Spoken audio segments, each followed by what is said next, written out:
pomeriggio, ben ritrovate ad una nuova edizione del TG Flash di New Sicilia. È Salvatore Lamotta, conosciuto come Turi, 63 anni, l'uomo che si sarebbe tolto la vita davanti alla caserma dei Carabinieri di Riposto in provincia di Catania dopo aver ucciso 2 donne. La prima al lungomare, Carmelina Marino, 48 anni, ritrovata morta all'interno di una Suzuki Ignis. La seconda in via Roma, Santina Castorina, di 50 anni, riversa sul marciapiede in una pozza di sangue. Pare che le due fossero legate da vincoli di parentela e che con Carmelina, l'omicida suicida, avesse una relazione forse extraconiugale. Salvatore Lamotta, il fratello di Benedetto, referente del clan Santa Paola Ercolano del gruppo di Riposto.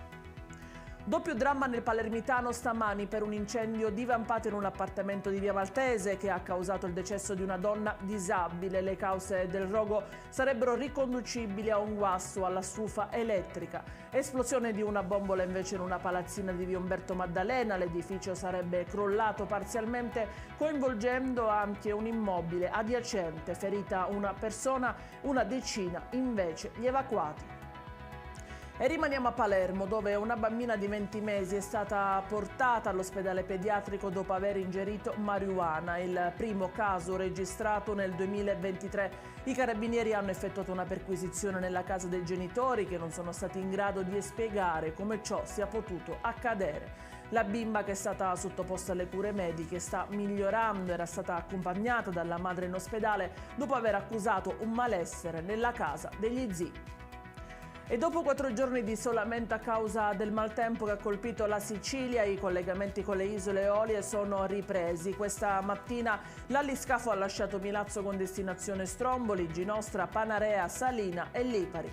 Danni al pontile, gli aliscafo attracchieranno nello scalo alternativo di Punta Scaliddi. Il sindaco di Lipari, Riccardo Gullo, ha espresso gratitudine per il governo regionale, che ha già stanziato 340.000 euro per interventi di messa in sicurezza e ripristino dei pontili danneggiati.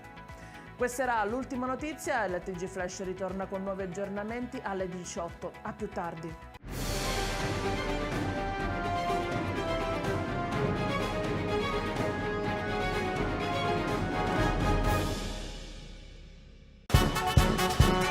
Benvenuti al Carnevale di Acireale.